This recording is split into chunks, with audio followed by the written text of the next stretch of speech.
내가 진실로 너희에게 말하노니 여자가 낳은 자 중에 세례 요한보다 큰 이가 일어남이 없도다.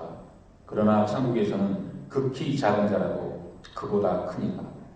세례 요한의 때부터 지금까지 천국은 침노를 당하나니 침노하는 자는 빼앗느니라.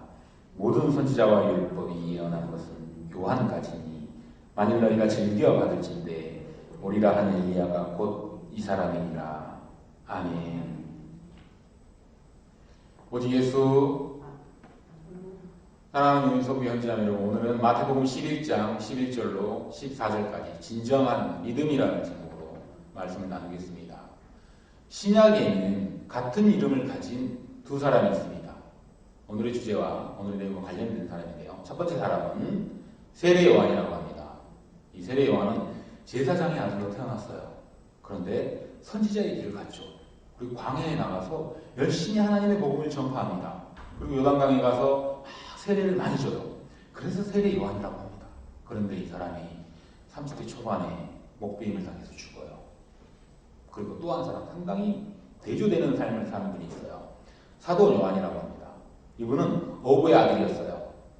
예수님의 제자로 부름받은 다음에 정말 기적도 많이 행하고 말씀 선포도 잘하고 그리고 책도 많이 지었어요. 요한복음, 요한일의 3서, 계시록을 이 사람이 다 완성을 했습니다. 그리고 모든 동기들이 다 죽었는데 혼자 안 죽어요. 90세 이상까지 삽니다. 그리고 늙어서 죽어요. 이 두 사람 중에 누가 더 믿음이 높을까요? 사실 믿음이라는 것을 어떤 산술적으로 높다, 낮다, 크다, 작다 구별할 수는 없어요. 그런데 저한테 만약에 굳이 선택을 하라면 저는 세례 요한을 선택하겠습니다. 세례 요한은 날 때부터 예수님을 알았던 사람이에요. 그가 어머니 뱃속, 엘리사벳의 뱃속에 6개월 동안 있었어요. 6개월 뒤에 마리아가 예수 그리스도를 잉태해서 방문을 했는데 뱃속의 아이가 막 뛰노는 거예요. 이때부터 영접을 하는 거예요. 오, 우리 주님이 오셨다. 그만큼 이 영성과 믿음이 뱃속에 있을 때부터 뛰어난 사람이었어요. 감히 우리가 상상할 수 없을 만큼 하나님이 예비한 사람이었다는 뜻입니다. 그런데 이 사람이 밖에 나가서 말씀을 선포하는데 기적을 하나도 선포하지 못해요. 사도 바울, 모든 선지자들이 정말 기적을 많이 선포했는데 세례 요한은 기적을 못해요. 뭘 하냐? 말씀만 선포해요. 광야에 나가서 주구장창 말씀만 선포하는데 사람들이 이 세례 요한을 보고 혹시 당신이 오시기로 한 그리스도이십니까? 라고 물어봐요. 근데 이때 아닙니다. 나는 아니고 이 다음에 오실 분이 계시는데 그가 진짜 그리스도십니다. 나는 그의 신발끈을 낼 수도 풀 수도 없을 만큼 낮은 자입니다. 문헌에 따르면 당시에 신발끈을 매는 사람들은 노예랍니다. 물론 자기가 노예가 없으면 자기가 맬 수도 있고 가족이 내줄 수도 있어요. 그래서 노예가 있다면 반드시 그거는 노예가 맬 정도로 가장 낮은 일이에요. 근데 세례 요한이 지금 예수 그리스도의 신발끈을 못 묶을 만큼 자기가 낮다라고 얘기하는 거예요. 이게 얼마나 큰 믿음입니까? 그럼 현실적으로 한번 가볼까요? 세례 요한이 진짜 낮은 사람입니까? 아까 광야에서 말씀을 선포할 때마다 엄청나게 많은 유대인들이 이 사람의 말을 들으러 왔어요. 어느 정도냐면 헤롯 왕이 건들기를 불편할 만큼 훌륭한 선지자였어요. 인격적으로, 믿음적으로, 계시적으로 충분히 이 사람이 오리라 한 엘리야의 자리에 올라가 있었던 대단한 사람이에요. 그런 사람이 예수 앞에 가서 납작 엎드리는 거예요. 이 예수가 자기보다 6개월 어린 동생이잖아요. 예수는 아무것도 안 했어요. 세례받고 그냥 가버렸어요. 그런데 그 예수를 이렇게 높이는 거예요. 그래서 저는 세례 요한의 믿음이 사도 요한보다는 더 낫다라는 자체적인 평가를 내렸습니다. 그런데 이 믿음이 강한 세례 요한이 오늘 흔들립니다. 절대로 흔들리지 않을 것 같던 그 대단한 사람이 흔들려요. 지난 예배 때 우리가 말씀드렸죠. 제자들이 세례 요한을 찾아와요.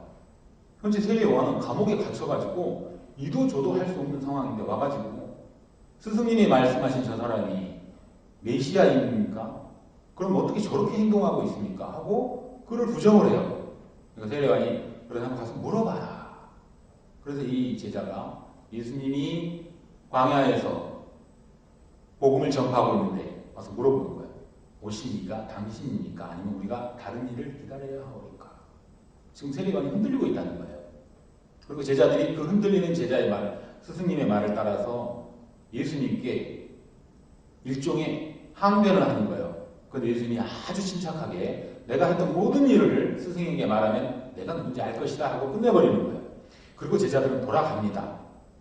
그런데 갑자기 예수님이 모여있는 군중들에게 이런 얘기를 해요. 내가 지금부터 요한에 대해서 얘기해 줄게. 그전에는 무슨 다른 얘기를 하고 있었다는 얘기예요.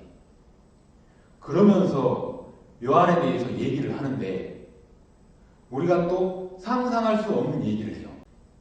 광야에서 기적을 하나도 이루지 못하고 말씀만 선포하는 사람이에요. 그래서 여기 모여있는 사람들이 그 세례 요한을 쫓아가서 말씀을 막 듣고 돌아다니다가 세례 요한이 감옥에 들어가니까 복음을 받을 데가 없잖아요. 그래서 다시 예수님한테 와서 그때 마침 회개하라 천국이 가까이 왔다 하고 선포하고 있는 예수님이 와서 말씀을 듣고 있는 거예요. 근데 예수님이 이 사람들에게 얘기를 해주는 거예요. 지금 보아하니 이 사람들이 그렇게 믿었던 세례 요한이 흔들리고 있는 것을 제자 둘을 통해서 본 거예요. 예수님이 이 세례 요한에게 얘기를 해주는데 너희가 생각하는 그게 아니다. 흔들리지 말아라 라는 식으로 얘기를 하는데 너희가 광야에 갈 때 뭐 때문에 갔느냐? 뭘 보러 갔느냐? 흔들리는 갈대를 보러 갔느냐? 아니면 고운 옷을 입은 사람을 보러 갔느냐? 그래요. 자, 세례 요한이 고운 옷을 입었습니까? 그는 정말 뻣뻣한 밍크 옷이 아니에요. 털은 털이지만 낙타 털옷을 입었어요. 그 뻣뻣한 옷을 입고 다녔어요. 거기다가 석청과 메뚜기를 먹으면서 정말 궁핍하게 살았어요. 너희가 광야에 가서 고운 옷을 입은 사람을 보러 가지 않았잖아. 그리고 흔들리는 갈대를 보러 가지 않았잖아. 누군가를 보러 갔지. 그가 바로 세례 요한이다. 그가 너희들이 보고자 하는 선지자다. 아니 선지자보다 더 나은 선지자다. 그러면서 세례 요한의 흔들림을 예수님이 한마디로 일축해버리는 거예요. 세례 요한은 흔들리는 갈대가 아니라 대단한 믿음을 가지고 있는 사람이다. 내가 그를 인정한다. 라고 선포를 해버리는 거예요. 그래서 세례 요한의 모든 믿음이 거기서 끝나요. 예수 그리스도의 진정한 믿음으로 세례 요한의 연약한 믿음이 덮임당하는 거예요. 그렇게 감수함으로 세례 요한의 믿음이 온전하게 되는 거죠.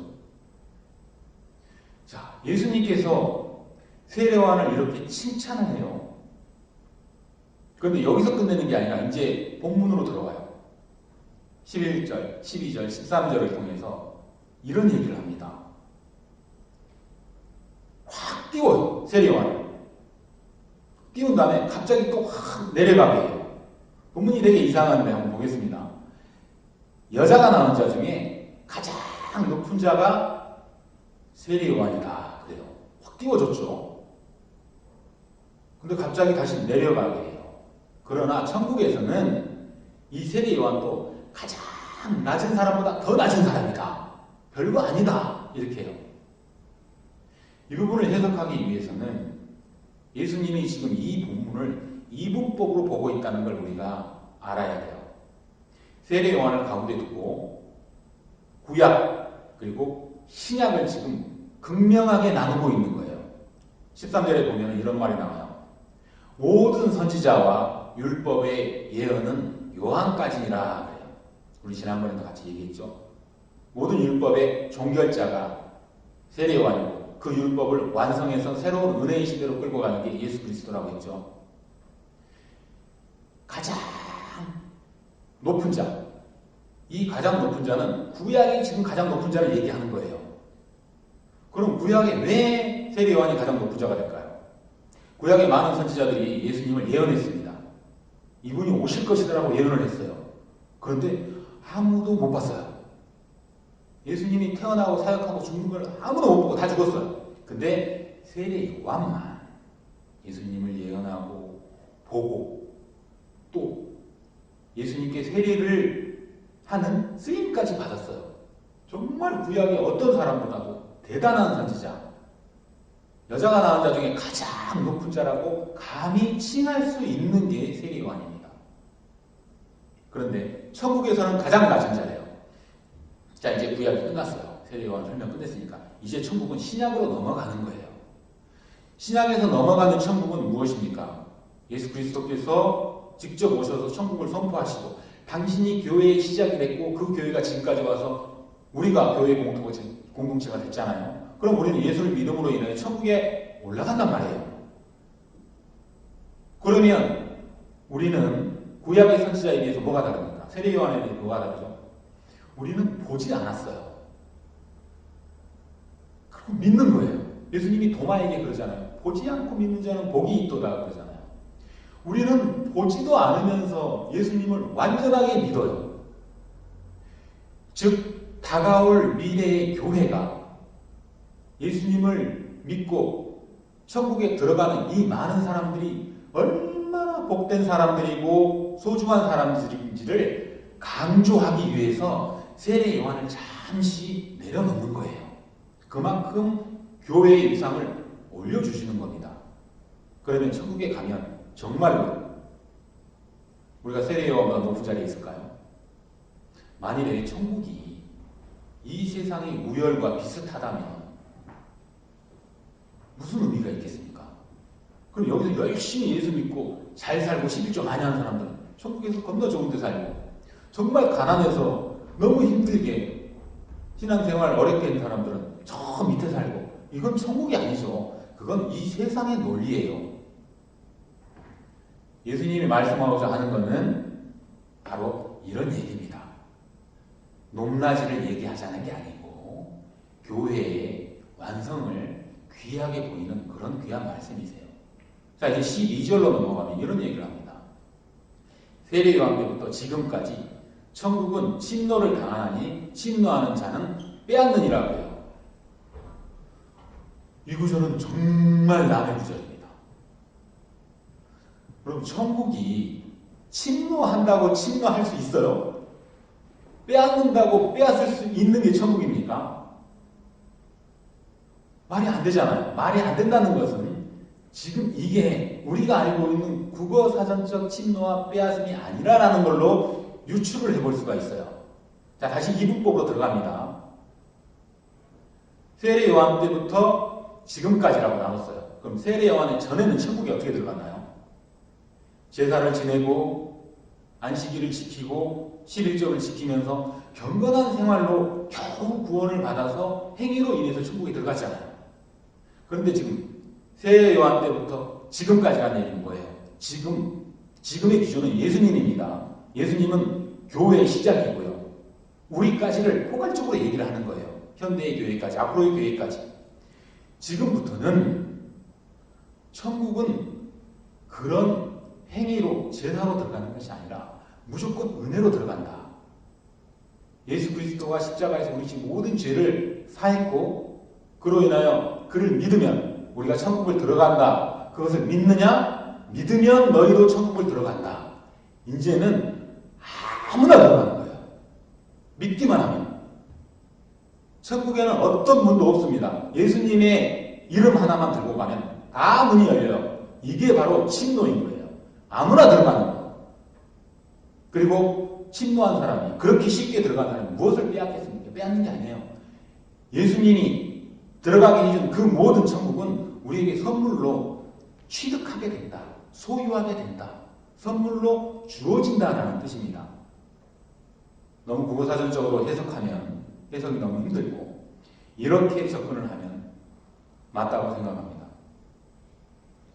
자, 이제 예수님이 세례 요한을 통해서 많은 청중들에게 말하고자 하는 게 다 끝났어요. 세례 요한의 믿음을 당신이 증거해 줬고 천국은 어떻게 가는 거고 그리고 이 천국에 사는 사람들이 얼마나 귀한 사람이라는 걸 얘기했습니다. 그러면 우리는 한 번 구원을 받으면 구원이 취소되지 않나요? 막 개판으로 살아도 취소되지 않을까요? 네, 취소되지 않습니다. 왜냐하면 요한복음 1장 12절에 영접하는 자, 곧 그 이름을 믿는 자들에게는 하나님의 자녀가 되는 권세를 주었다고 그랬어요. 자, 우리가 예수님을 믿으며 하나님을 영접했어요. 그럼 하나님의 자녀가 됐어요.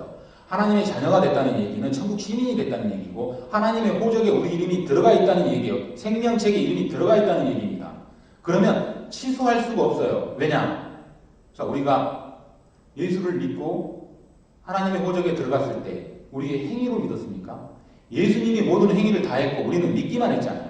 즉 우리의 구원은 행위 구원이 아니에요. 믿음으로 거저받은 구원이기 때문에 행위로 취소될 수도 없어요.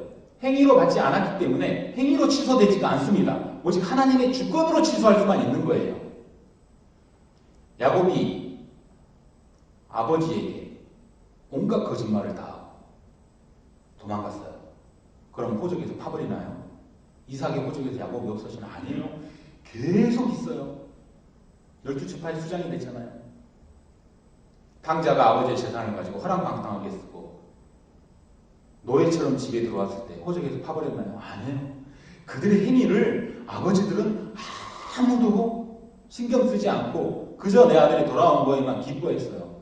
우리의 행위는 어떤 일이 있어도 예수님의 믿음 안에서 그 이름 안에서 다 용서받고 천국 구원은 취소되지 않습니다. 그러면 빌립보서 2장 12절에 있는 두렵고 떨림으로 너희 구원을 이루라. 이건 어떻게 해석해야 될까요? 자, 여러분, 두렵고 떨림으로 구원을 이루면 구원을 이룰 수 있습니까? 저를 지칭하는 건 아니지만 로또 복권을 사면 여러분 1등이 당첨될 거라고 믿고 사죠. 근데 일주일 안에 당첨이 안 된다는 걸 대부분 확인하세요. 근데 또 사죠. 또 믿고 사는 거잖아요. 당첨이 안 될 거라고 생각하는 사람은 없잖아요. 자, 이런 작은 세상의 일도 아무리 믿어도 안 되는 게 너무 많아요. 하물며 천국을 가는 그런 엄청난 구원이 두렵고 떨림으로 구원을 이룬다고 해서 한 방에 이루어지면 그게 무슨 구원입니까? 천국에 가는 게 낙타가 바늘구멍에 들어가는 것보다 힘들다고 그랬는데 그 어려운 천국이 우리의 노력으로 이루어집니까? 에베소서 6장 11절에 마귀의 관계를 대적하기 위하여 하나님의 전신갑주를 입으라고 했습니다. 우리가 전신갑주를 입으면 마귀의 관계를 대적할 수 있습니까? 밤에 혼자 길 걸어가면 무섭죠. 저는 공동묘지에 살았어요. 우리 집 뒤가 공동묘지가 수백 개가 있었어요. 온 산이 다 그냥 묘지였어요.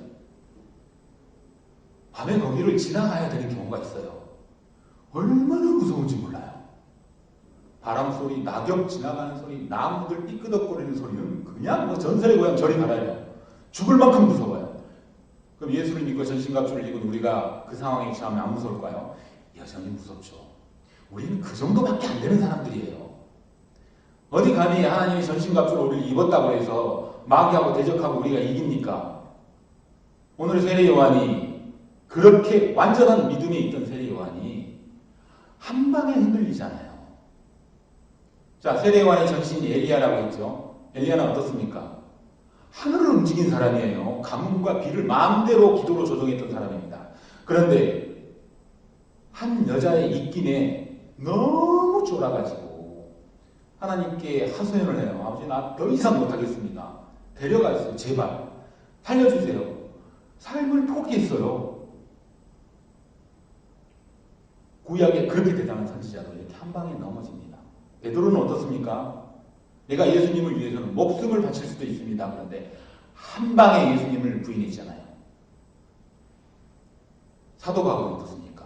율법으로는 한치의 흠이 없다고 하는 그 사도 바울이 내 안에 맨날 선과하고 싸운다. 이 사망의 몽통한 일을 누가 나 좀 구원해달라.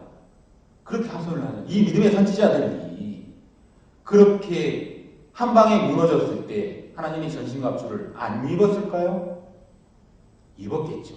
하물며 우리가 이런 하나님의 전신갑주를 입는다고 마귀의 관계에 대적할 수 있겠습니까? 못해요. 그러면 도대체 어떻게 살아나는 얘기예요? 오늘 이 두 가지 예제를 들어가지고 두렵고 떨림으로 전신갑주를 가지고 도대체 살아나는 얘기예요? 살지 말라는 얘기예요? 이 얘기를 한 거는 구원의 기준이 우리의 행위에 있지 않다라는 것을 얘기하기 위해서 이 성구를 끄집어 온 겁니다. 즉, 이 성구는 구원을 받은 우리들이 세상에서 살아가야 되는 삶의 여정이에요. 너희들은 구원을 받았으니까 이제 이렇게 살아라. 그러면서 두렵고 떨림으로 구원을 이루고 전신갑주를 이루고 마귀의 관계에 대적하라. 이런 얘기를 해 주시는 겁니다. 이런 영적 싸움은 우리가 감당해야 되는 거예요. 출애굽 때 출애굽을 한 이스라엘 민족들이 3달 만에 시내산에 도착했어요. 그때 하나님이 10계명을 줬습니다. 이걸 보고 선구원 후율법이라고 합니다. 율법을 주고 지키면 구원해 주게가 아니라 무조건 애굽에서 구원했어요. 그리고 3개월 뒤에 시내산에서 율법을 줬어요. 너희들 이제 내가 구원했다. 근데 너희들 세상에 살 때 이 정도는 지키고 살아야 된다 하고 후율법을 주는 거예요.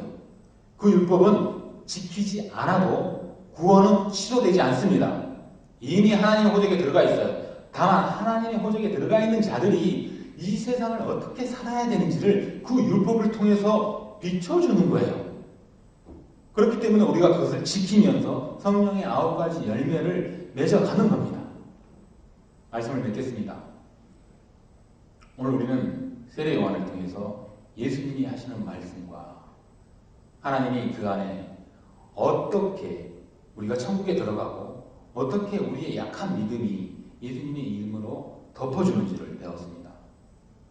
사랑하는 영성교회 형제자매 여러분, 우리가 지난 설교 때 진정한 회개는 예수님을 믿는다고 했죠.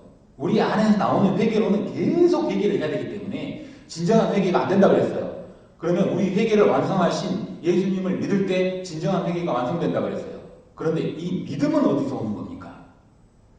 세례 요한이 가지고 있는 그 믿음일까요? 아니요. 예수 그리스도께서 세례 요한에게 덮어주시는 그 믿음, 그게 우리 안에 투영돼서 들어올 때 그게 진정한 믿음으로 발현되는 거예요. 진정한 회개도, 진정한 믿음도 예수님이 우리 안에 들어서 운행하실 때 온전하게 나타나는 것입니다. 혹시 최근에 믿음에서 잠시 흔들린 분들 계십니까? 하나님 이러실 수는 없습니다. 어떻게 이럴 수 있습니까? 하나님 계시기는 한 겁니까? 이런 질문을 드릴 수 있습니다. 그럼 이제 기대하세요. 하나님이 일하실 거예요. 하나님이 당신의 믿음으로 여러분과 제 안에 뚫고 들어와서 이게 진정한 믿음이다 그러면서 보여주실 거예요. 우리 주변에 혹시 믿음이 연약한 지체들이 있습니까? 그러면 또 기대하세요. 하나님이 폭포수 같은 은혜로 그 안에 믿음을 들여보내주실 거예요. 사랑하는 영인서구교회 형제자매 여러분, 오늘 저와 여러분은 하나님 앞에 고백을 해야 돼요. 우리는 강한 척 했지만 세례 요한처럼 한 방에 넘어질 수 있는 연약한 지체들입니다. 우리의 이 연약함을 하나님께 내어놓고 자복하니 하나님 우리의 연약함을 보지 마시고 하나님의 은혜로 우리를 덮어주시오. 우리가 구원을 받은 자의 삶을 살아가는데 부족함이 없도록 인도하여 주십시오. 라고 하나님께 자기 부인, 자기 십자가를 지는 하나님께 대한 고백을 해야 될 것입니다. 기도하겠습니다. 은혜로우신 하나님 아버지, 오늘도 우리의 죄를 말씀으로 덮어주시니 감사드립니다. 우리의 행위와 믿음 또한 하나님의 주권 아래 있음을 믿으며 매 순간 흔들리는 우리의 연약함을 내어놓고 하나님의 은혜만 바랍니다. 구원받은 자들로서 살아가야 할 삶의 모든 과정 동안 인도하여 주실 것을 믿습니다. 교회 생활 내내 삶이 예배가 되고 예배가 삶이 되기를 간절히 구합니다. 예수 그리스도의 십자가를 의지하오며 말씀이 육신이 되어 오신 예수님의 이름으로 기도드립니다. 아멘.